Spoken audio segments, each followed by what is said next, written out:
خوف اور دہشتناک مناظر سے بھرپور فلم گلوز ہل، یہ فلم 2013 میں ریلیز ہوئی تھی۔ چلیں پھر چلتے ہیں اس فلم کی کہانی کی طرف۔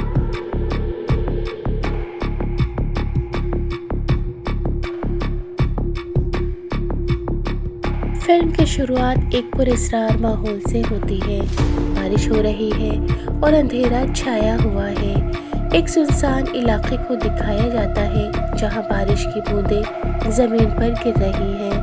بادلوں کی گڑگڑاہٹ اور بجلی کی چمک ماحول کو اور زیادہ دہشتناک بنا دیتی ہے۔ منظر بدلتا ہے اور ہم دیکھتے ہیں کہ ایک امریکی آدمی ڈیوڈ اپنی منگیتر لورین کے ساتھ کولمبیا کے ایک چھوٹے شہر میں موجود ہے۔ وہ اپنی بیٹی جیل کو لینے آیا ہے تاکہ اسے اپنی شادی میں شامل کرے۔ جیل اپنی سوتیلی ماں لورین کو پسند نہیں کرتی اور شروع سے ہی ان دونوں کے بیچ کشیدگی نظر آتی ہے۔ ڈیوڈ اپنی بیٹی کو سمجھانے کی کوشش کرتا ہے کہ وہ اپنی ہونے والی سوتیلی ماں کے ساتھ اچھا رویہ رکھے، لیکن جیل سخت لہجے میں جواب دیتی ہے۔ یہاں سے ہی ہمیں باپ بیٹی کے رشتے میں تناؤ کا اندازہ ہوتا ہے۔ اس دوران ایک اور کردار کہانی میں شامل ہوتا ہے، فابین، جو جیل کا دوست ہے۔ وہ ان کے ساتھ سفر میں شامل ہو جاتا ہے تاکہ وہ سب مل کر ڈیوڈ اور لورین کی شادی میں جا سکیں۔ سب لوگ ایک گاڑی میں بیٹھ کر نکلتے ہیں۔ رات کا وقت ہے اور بارش تیز ہو رہی ہے۔ گاڑی ایک لمبے ہائی وے پر آگے بڑھتی ہے۔ ڈرائیونگ کے دوران سامنے سے آتے ہوئے بڑے ٹرک کی ہیڈ لائٹس اچانک دکھائی دیتی ہیں اور ایک لمحے کے لیے حادثے کا خطرہ پیدا ہوتا ہے۔ ڈیوڈ گاڑی کو موڑ کر بچا لیتا ہے، لیکن گاڑی سڑک سے پھسل جاتی ہے اور کیچڑ میں پھنس جاتی ہے۔ موبائل سگنل بھی نہیں آ رہے ہوتے، لہٰذا سب لوگ سخت پریشانی میں آ جاتے ہیں۔ اسی دوران انہیں دور پہاڑی کے دامن میں ایک پرانا سا مکان دکھائی دیتا ہے۔ مکان دیکھ کر وہ سوچتے ہیں کہ بارش تھمنے تک وہاں پناہ لے لی جائے۔ سب لوگ سامان سنبھالتے ہوئے اس مکان کی طرف بڑھتے ہیں۔ مکان بہت پرانا اور سنسان ہے۔ دروازے پر دستک دینے کے بعد ایک عمر رسیدہ شخص باہر آتا ہے۔ یہ شخص فلیکس ہے، جو اس مکان کا مالک ہے۔ وہ ان لوگوں کو شروع میں اندر آنے نہیں دیتا اور دروازہ بند کرنے لگتا ہے، لیکن ڈیوڈ اصرار کرتا ہے کہ وہ سب بارش میں پھنستے جا رہے ہیں اور انہیں مدد کی ضرورت ہے۔ کافی تکرار کے بعد فلیکس انہیں مکان کے اندر لے آتا ہے، لیکن اس کے رویے سے لگتا ہے جیسے وہ کچھ چھپانا چاہتا ہو۔ اندر داخل ہونے کے بعد مکان کا ماحول مزید پراسرار اور خوفناک محسوس ہوتا ہے۔ پرانی دیواریں، ٹمٹماتی لائٹ اور سنسان راہداری سب کچھ ایک انجانی دہشت کا احساس دلاتی ہیں۔ جیل کو مکان کے اندر کچھ عجیب آوازیں سنائی دیتی ہیں۔ وہ تجسس کے باعث نیچے تہہ خانے کی طرف بڑھتی ہے۔ باقی سب لوگ کمرے میں بیٹھے بارش رکنے کا انتظار کر رہے ہوتے ہیں۔ جب جیل تہہ خانے کے قریب پہنچتی ہے تو اسے دروازہ بند ملتا ہے۔ اندر سے کسی کے ہلنے جلنے اور سرگوشی جیسی آواز سنائی دیتی ہے۔ وہ چونک جاتی ہے اور اپنے باپ کو بتانے واپس آتی ہے۔ ڈیوڈ اور باقی لوگ پہلے تو اسے وہم سمجھتے ہیں، لیکن جب بار بار آوازیں سنائی دیتی ہیں تو سب لوگ تہہ خانے کی طرف بڑھتے ہیں۔ فلیکس انہیں روکنے کی کوشش کرتا ہے اور کہتا ہے کہ وہاں کچھ نہیں ہے، لیکن ڈیوڈ دروازہ توڑ کر اندر چلا جاتا ہے۔ تہہ خانے کے اندر اندھیرا ہے اور ایک کونے میں ایک نوجوان لڑکی لوہے کی زنجیروں میں قید ہے۔ وہ لڑکی گندی حالت میں بیٹھی ہے، اس کے کپڑے پھٹے ہوئے ہیں اور آنکھوں میں خوف جھلک رہا ہے۔ یہاں پر سب لوگ حیران رہ جاتے ہیں کہ آخر فلیکس نے اس لڑکی کو کیوں قید کر رکھا ہے۔ تہہ خانے میں قید لڑکی کو دیکھ کر سب چونک جاتے ہیں۔ ڈیوڈ اور لورین فوراً فلیکس سے سوال کرتے ہیں کہ آخر لڑکی کون ہے اور کیوں قید ہے۔ فلیکس بہت گھبرا جاتا ہے، غصے میں کہتا ہے یہ لڑکی عام انسان نہیں ہے، بلکہ اس کے اندر ایک شیطانی روح قید ہے۔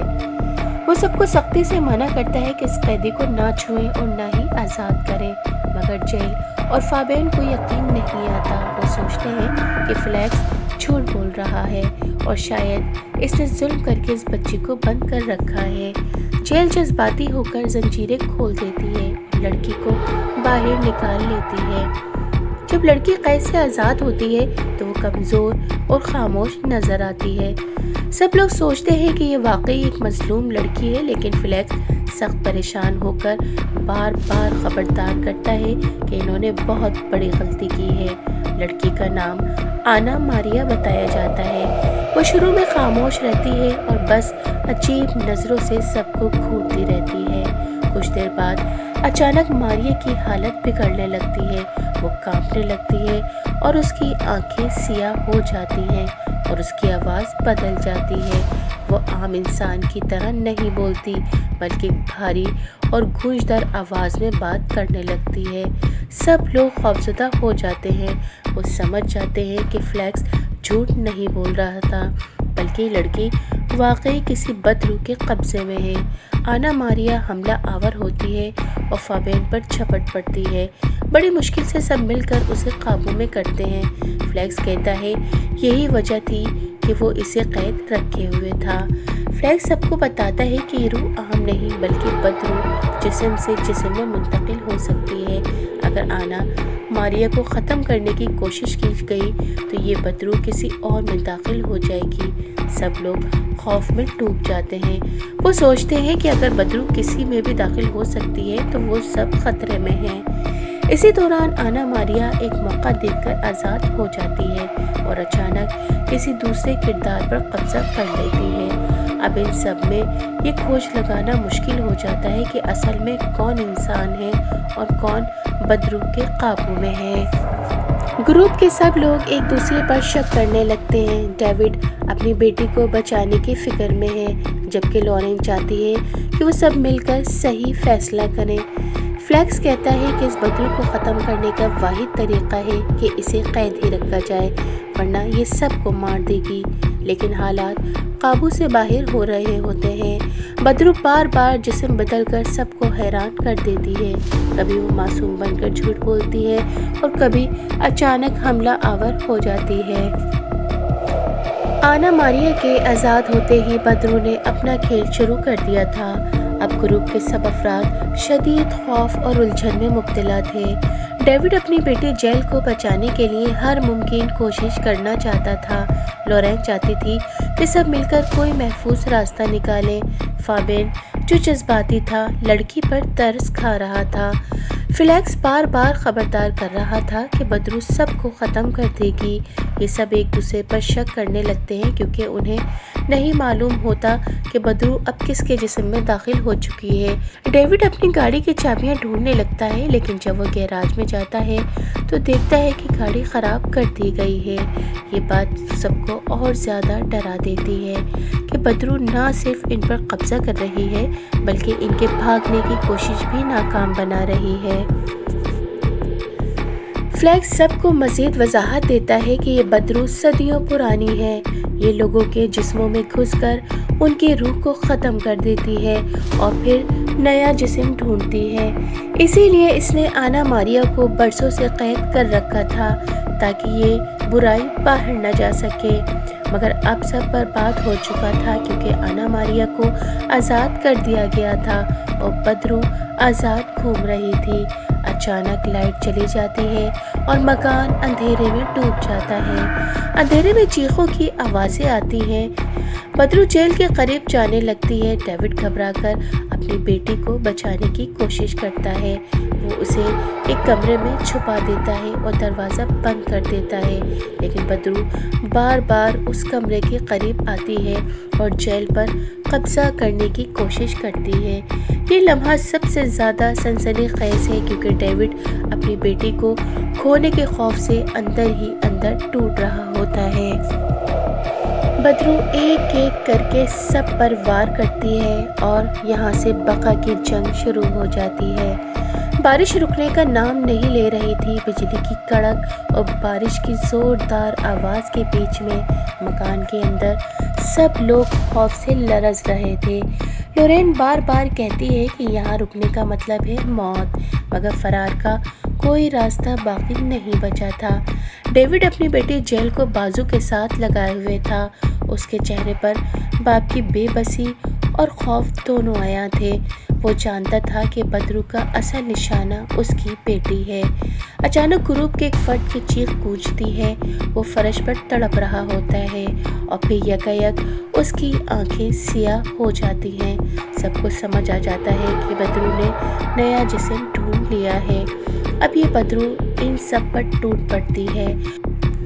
وہ ایک دوسرے کو بچانے کی کوشش کرتے ہیں، لیکن ہر بار وہ بدرو کسی نہ کسی جسم میں منتقل ہو جاتی ہے۔ اس کھیل نے سب کو پاگل پن کے دہانے پر پہنچا دیا۔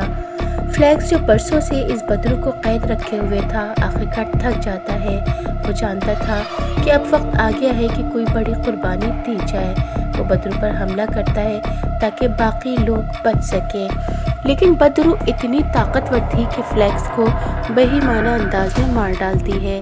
اس کی موت سب کے لیے واضح پیغام تھی کہ یہاں سے زندہ نکلنا تقریباً ناممکن ہے۔ لورین، جو شروع سے ہی ڈیوڈ اور جیل کے درمیان فاصلے کو ختم کرنے کی کوشش کر رہی تھی، بدرو کے اگلے وار کی شکار بنتی ہے۔ ایک لمحے میں بدرو اس کے جسم میں گھس جاتی ہے۔ اس کی آنکھیں بدل جاتی ہیں اور وہ خود اپنی آواز میں نہیں رہتی۔ ڈیوڈ اپنی آنکھوں سے اپنی منگیتر کو بدرو کے قبضے میں دیکھتا ہے۔ وہ اسے بچانے کی کوشش کرتا ہے، لیکن دیر ہو چکی ہوتی ہے۔ لورین بدرو کے قبضے میں رہ کر ان سب پر حملہ کرتی ہے۔ آخرکار شدید جدوجہد کے بعد وہ مار دی جاتی ہے۔ ڈیوڈ کی آنکھوں کے سامنے ایک اور قریبی انسان مر جاتا ہے۔ اب اس کا غصہ اور درد مزید بڑھ جاتا ہے۔ اب بدرو کا رخ سیدھا جیل کی طرف ہوتا ہے۔ وہ جانتی ہے کہ کمزور دل رکھنے والی نوجوان لڑکی اس کے لیے بہترین میزبان ہو سکتی ہے۔ جیل ڈر کے مارے باپ کے پیچھے چھپتی ہے، مگر بدرو بار بار اس پر حملہ کرنے کی کوشش کرتی ہے۔ ڈیوڈ ہر حال میں اپنی بیٹی کو بچانے کا فیصلہ کرتا ہے۔ وہ چیختا ہے، لڑتا ہے، زخمی ہوتا ہے، لیکن ہار نہیں مانتا۔ لورین کی موت کے بعد مکان کا ماحول مزید دہشت ناک ہو جاتا ہے۔ بارش ابھی بھی تھمنے کا نام نہیں لیتی اور بجلی کی کڑک مکان کو لرزا رہی ہے۔ اب صرف چند لوگ باقی رہ جاتے ہیں اور باقی سب کے دلوں میں یہ خوف ہے کہ بدرو کسی بھی لمحے کسی کے اندر جا سکتی ہے۔ ڈیوڈ اپنی بیٹی کو ایک کمرے میں بند کر دیتا ہے تاکہ وہ بدرو کے قریب نہ جا سکے، لیکن جیل ڈری ہوئی ہے اور اپنے باپ سے کہتی ہے کہ دروازہ نہ بند کرے۔ ڈیوڈ آنسو کے ساتھ کہتا ہے کہ وہ اسے بچانے کے لیے کچھ بھی کر سکتا ہے۔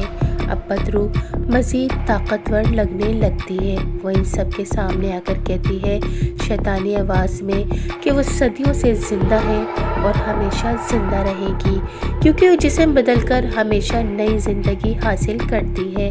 اس بار اس کا ہدف جیل ہے، کیونکہ کم سن اور معصوم روح اس کے لیے بہترین جسم ثابت ہوگی۔ بدرو ان باقی ساتھیوں کو بھی ایک ایک کر کے ختم کر دیتی ہے۔ اندھیرے میں گونجتی چیخیں، خون سے لت پت فرش اور تڑپتے جسم سب ماحول کو مزید بھیانک بنا دیتے ہیں۔ اب ڈیوڈ تنہا رہ جاتا ہے، صرف اپنی بیٹی کو بچانے کی جنگ میں۔ بدرو جیل کے کمرے تک پہنچ جاتی ہے، دروازہ ٹوٹنے لگتا ہے۔ ڈیوڈ پوری طاقت سے اس کا مقابلہ کرتا ہے۔ وہ بدرو پر حملہ کرتا ہے، لیکن ہر وار بے اثر رہتا ہے، کیونکہ بدرو جسم بدل کر بچ نکلتی ہے۔ ایک لمحہ ایسا آتا ہے جب بدرو سیدھا جیل کے اندر داخل ہونے لگتی ہے۔ جیل کی آنکھوں میں خوف نمایاں ہوتا ہے۔ وہ چیختی ہے، ڈیڈ مجھے بچاؤ۔ ڈیوڈ بے اختیار ہو کر بدرو کے سامنے کھڑا ہو جاتا ہے اور اسے للکارتا ہے۔ وہ اپنی بیٹی کو اپنے پیچھے چھپا لیتا ہے اور بدرو سے کہتا ہے اگر کسی جسم کی ضرورت ہے تو میرا جسم لے لو، مگر میری بیٹی کو نہ چھونا۔ یہ سن کر بدرو لمحے بھر کو رک جاتی ہے، پھر ایک جھٹکے سے ڈیوڈ کے جسم میں داخل ہو جاتی ہے۔ ڈیوڈ چیخنے لگتا ہے اور اس کا جسم لرزنے لگتا ہے۔ لگتا ہے۔ جیل روتی ہے، اپنے باپ کو پکارتی ہے۔ اب بدرو ڈیوڈ کے جسم میں آ کر مزید طاقتور ہو جاتی ہے، لیکن ڈیوڈ اپنی آخری طاقت لگا کر بدرو کو قابو میں کرنے کی کوشش کرتا ہے۔ وہ اپنی بیٹی کو دیکھتا ہے اور اسے اشارے سے کہتا ہے بھاگ جاؤ۔ جیل آنسوؤں میں ڈوبی ہوئی مکان سے باہر نکلتی ہے۔ بارش تھم چکی ہوتی ہے۔ وہ اندھیری سڑک پر بھاگتی ہے اور پیچھے سے مکان کی کھڑکیوں میں روشنی اور گڑگڑاہٹ کی آوازیں آتی ہیں۔ آخر مکان ایک دھماکے کے ساتھ لرزتا ہے اور اندھیرے میں ڈوب جاتا ہے۔